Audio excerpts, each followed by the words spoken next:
Okay, good afternoon, good evening sa mga sulok ng daigdig, ano? So, comment na naman to kay General Torre. Sikat ngayon si General Torre, no? Bagong PNP chief to be. Na-announce na yata. So, reaction lang ni dating chief PNP, Senador Ping Lacson. Pakinggan natin bago tayo magbigay opinion, ano? Pakinggan natin. Interview ng Bilyonaryo News channel kay Senator-elect Ping Lacson. Ano ang kanyang reaksyon sa pagka-appoint kay General Torre as Chief PNP? Nako, talagang deserving daw si General Torre sa pagka-appoint niya as Chief PNP. Pakinggan natin ang bayag ni Senator Trilog na hindi nakaka-deliver sa kanilang naatasang tungkulin. Ano po ang inyong masasabi sa choice ng Pangulo para sa bagong PNP Chief? Hindi ko masyadong kabisado o kilala si General Torre kasi junior officer siya nung ako'y Chief ng Philippine National Police. Ang narinig ko lamang sa kanya at ang aking na-observa sa kanya is a decisive, firm, and mission-oriented na opisyal. So he deserves to be appointed na hepe ng pambansang polisiya. Wow! Isa pa po, Senator. Ulitin natin Ulitin natin. Naatasang tungkulin. Ano po ang inyong masasabi sa choice ng Pangulo para sa bagong PNP Chief? Hindi ko masyadong kabisado o kilala si General Torre kasi junior officer siya nung ako'y Chief ng Philippine National Police. Ang narinig ko lamang sa kanya at ang aking na-observa sa kanya is a decisive, firm, and mission-oriented na opisyal. So he deserves to be appointed na hepe ng pambansang polisiya. Okay. Isa pa po, Senator. Hindi niya masyadong kilala si General Torre kasi kung naging Chief PNP siya, nasa lower rank pa itong si General Torre. Kaya lang, ang basihan niya, yung naririnig lang niya, yung mga feedback tungkol kay General Torre. So, based from those feedback, ito na, nagpayag ang dating Chief PNP na he deserves to be appointed as Chief PNP. Anong masasabi nyo? Kasi, yun na decisive, firm, and mission-oriented. So, ito lang din ang aking opinion o reaction is nung na-assign siya sa Samar, yung nadeklara siya na persona non grata. Yun ba yung pagiging decisive, firm, mission-oriented? I don't know kung sa history ng mga nagiging Chief PNP kung sino-sino sa kanila ang na-declare na persona non grata sa isang lugar. Wala akong alam. Basta, ito lang, it's a fact. Nabasa ko nga, nakita ko yung resolution ng LGU declaring Colonel Torre Panon as persona non grata. Yun. Ano pa?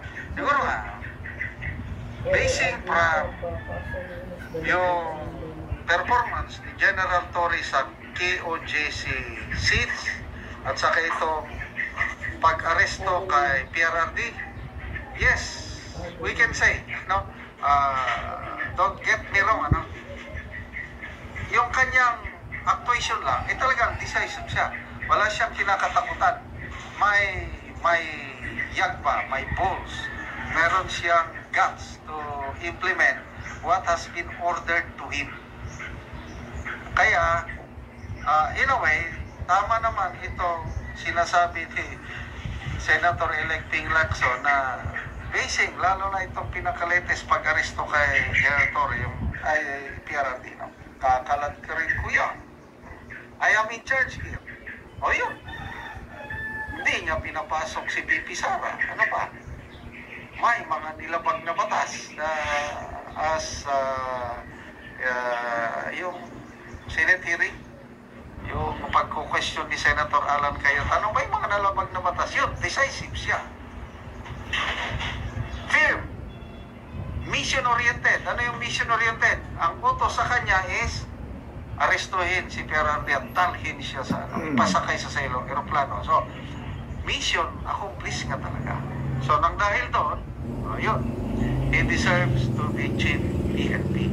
Bahala na kayo. Yun ang sabi ni Senator-elect Ping Lacson. Wala tayong magagawa. Kaya lang, ano naman ang epekto, i-relate natin ito sa reconciliation na sinasabi ng Pangulo, handa siyang makipag-reconcile sa mga Duterte. Ito ngayon pagka-appoint kay General Torre, yung man behind the arrest of PRRD, ano ang epekto nito sa damdamin o yung Duterte bloc, yung Duterte supporters? Anong masasabi nila? Matutuwa sila? Ito ba, these are signs of reconciliation? O lalong magagalit ang mga Duterte supporters? Ano sa tingin nyo? Itong pagka-appoint, magbubunga ba ito ng pagkakaisa? Pagre-reconcile itong appointment? Kayo ang sumagot. Ako, nagtatanong lang. Ito, yung mga nakakausap ko ng mga kaibigan ko, sabi, ngayon lang, kanina, ano ba yun? Sabi na, si Torre ang napiling PNP chief. Yes. Ay, lalong magagalit ang tao niyan. Yun ang aking nakausap. Bakit? Ay, masasaktan yung mga supporters ni Digo. Yung tanong ni Miss Edith Santos doon kay A.S. Bersamin, nung i-announce yung appointment ni General Torre, sabi, hindi ba madidemoralize ang hanay ng PNP niya? Sagot naman, hindi siguro. Dahil professional naman ang mga pulis. Hindi ba reward lang yan sa di ba kapropromote lang General Torre to star rank? Yung galing siya sa Malacanang. So from 2-star, ayun, magiging 4-star na. Ano kaya ang masasabi ng mga mas senior sa kanya, yung mga PMEers lalo na? Sa tingin nyo, maligaya ang mga PMEers na nalampasan ni General Torre? May mga class 92 pa, mga lieutenant general sa PMA na nasa police. Meron ding class 92 na graduate sa PNPA na umaasa na sila ipapoint. Nalampasan sila ng class 93. So, mas junior itong si General Torre. So, yung seniority hindi nasunod. Sabi naman ni Isbersamin, merit-based daw. So, yun na. Ano yung merit? Ano yung accomplishment ni General Torre? Baka yung pag-seat sa KOJC at itong pag-aresto kay PRRD. Okay. So, deserving si General Torre as Chief PNP ayon kay Senator Ping Lacson. Okay. Salamat mga kaibigan sa inyo. Okay. Magbigay rin ako ng opinion ni Ping Lacson, opinion ni General Macanas, at saka opinion ni Commander Bukay. So, doon sa opinion ni General Macanas, okay yun. Okay yung mga observation. Now, kay General Ping Lacson, pwede rin. Dahil ang binasihan niya lang yung performance, yung decisive decision niya. Totoo yun. Ganun talaga kailangan ng commander. Kaya lang, kinokontra ko lang yung pagka-decisive decision niya as a commander. Dahil parang siguro maaring sa isip ni General Torre yung kanyang order ay legal. Pero sa iba namang pag-iisip ay parang mayroong pagsisip-sip na order. Iba yung order na sinunod mo na by means of legal way, talagang mandato niya. Tapos yung pagkakuha niya sa KGC at saka sa itong pagkidnap kay Duterte, may mga question doon sa decision na yun decision na parang mali. Kasi nga, mali yung pagka-aresto, mali rin yung pag-atake sa isang religion sector. Parang may question mark doon, ang parang mayroong violation. Sa KOJC, violation ng human rights. The same with KOJC, ano? The same with KOJC, ano? So, sa akin, question mark sa akin yung decisive na kanya na decision. Pero yung decision talaga, wala siyang kinakatakutan. Naniniwala ako doon. Pero ako, naniniwala ko na may takot siya. Biro mo magpulpak ka sa isang syudad na iisa lang yung kalaban mo, isa lang arestuhin mo. Magpulpak ka, kahit na sabihin mo marami kang kalaban, hindi kailangan doon. Hindi kailangan magpulpak. Pwede ka hindi ka magbaril dyan eh. Sa sitwasyon na yan eh. Ako nga, 45 nga lang sa operation ako eh. Because you are a commander. Ang isipin mo, yung command mo, yung iyong tao, paano mo i-deploy ng tama. Now, kung makikipagbarilan ka pa, ay matatalo kayo kasi delikado. Kaya ka lang na may baril with that situation. Depensa mo lang yan. In case ma-corner kayong lahat, wala kang bubunutin na baril.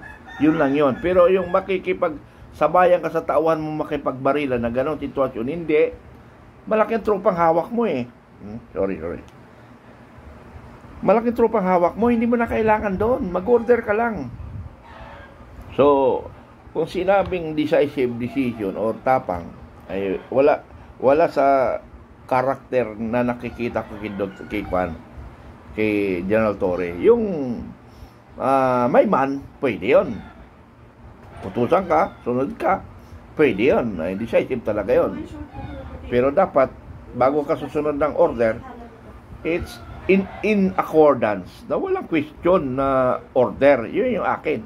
Susundin ko ang lahat ng utos basta walang question. Pero kung may question, hindi mo ako makitaan ng tapang. Because nag-hesitate ako sa decision ko. Pero anyway, kasi ang hinahanap naman ng presidente is loyalty. So wala tayong magagawa. Talagang Lacson yan. Awa tayo may Kinto Torre. Ano? Torre, ano? So, yun lang mga kaibigan. So, reaction lang ni dating congressman, dating PNP chief, Ping Lacson. Okay? So, sa FGF, Filipino Guerrilla Forces, organize lang tayo ng organize para sa bayan. Ano? Para sa bayan. Organize tayo ito para sa bayan. Huwag na kayo ang lagi kasi kayo tanong ng tanong sa akin. Ako ang dapat magtatanong sa inyo kung ready na ba tayo. Ready na ba tayong ipaglaban ang ating bansa? Kasi nga, bago kayo magtanong, Commander Bukay, may development na ba? Kasi kami, ready na kami makipagsagupaan. Ganun sana. Ang hirap lagi kayo tanong ng tanong sa nasyonal. Anong itatanong sa nasyonal? Mayroon na tayong guidance. Ang guidance natin, you are a commander on the ground, you develop your personnel, organize and organize. Kasi nga sabi ko nga, ulitin ko, kung sa funding, wala pa tayong nakuha sa funding kasi hindi tayo basta-basta papasok sa mali. Kasi national yan eh. Now, in the ground, pwede naman kayo mag-usap-usap kung paano ang budgeting, ano? Pwede naman, katulad yan, mag-ipon-ipon kayo, contribution or solicitation. Nasa registered na tayo eh, na for funding. Pero, provided, itong sabi ko, provided with the approval of the body. Alam mo, provincial commander ka, should be approved by your staff. Staff or your municipal commander, kung if you are provincial commander. Kung regional commander ka, it should be considered by the staff and the provincial commander. Para lahat alam ng decision. Ganon. The same with area commander, ganon. So, yun lang. Mga kaibigan, maraming salamat. Bye-bye. Love you all.